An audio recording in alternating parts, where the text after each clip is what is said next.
തൃശൂരിലേക്കുള്ള യാത്രക്കിടെ കാലടിപ്പാലത്തിലെ കുഴികൾ കാരണം വഴിയിൽ കുടുങ്ങിയ നടനും കേന്ദ്രമന്ത്രിയുമായ സുരേഷ് ഗോപിയുടെ അവസ്ഥ കഴിഞ്ഞ ദിവസം മുതൽ വാർത്താ ചാനലുകളിൽ ചർച്ചയാണ്. മന്ത്രിയെ കണ്ടതോടെ നാട്ടുകാരും റോഡിലെ കുഴികളെ കുറിച്ച് പരാതികളുമായി രംഗത്തെത്തി.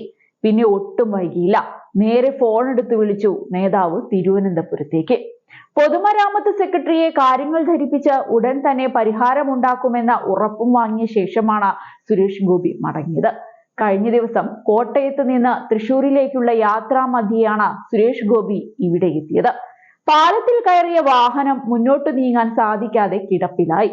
ഇതോടെ അദ്ദേഹത്തിന് ഒപ്പമുള്ളവർ കനത്ത മഴയിലും വാഹനത്തിന് പുറത്തേക്കിറങ്ങി വഴിയൊരുക്കാൻ ശ്രമിച്ചുവെങ്കിലും നടന്നില്ല.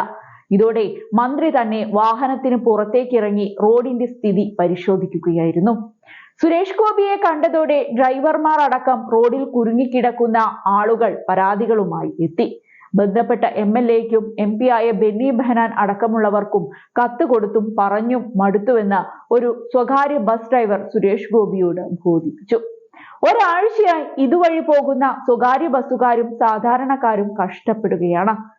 റോഡ് ഈ രീതിയിലാകാതിരിക്കാൻ വേണ്ടി മഴ വരുന്നതിന് മുൻപ് തന്നെ ബന്ധപ്പെട്ടവരുടെ ശ്രദ്ധയിൽപ്പെടുത്തിയെങ്കിലും ആരും തിരിഞ്ഞു നോക്കുന്നില്ല എന്നും അദ്ദേഹം കേന്ദ്രമന്ത്രിയോട് പരാതിപ്പെട്ടു.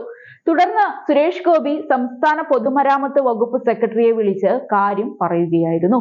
കാലടി ഭാഗത്തുള്ള പാലത്തിൽ നാട്ടുകാരും മീഡിയയും അടക്കം ആവശ്യപ്പെട്ട പ്രകാരം ഇറങ്ങി നിൽക്കുകയാണെന്നും പാലത്തിലെ ബൾജുകൾ ഷേവ് ചെയ്ത് കൊടുക്കണമെന്നും ഇപ്പോൾ തന്നെ അതിനായി ആളെ വിടണമെന്നും കേന്ദ്രമന്ത്രി ആവശ്യപ്പെട്ടു.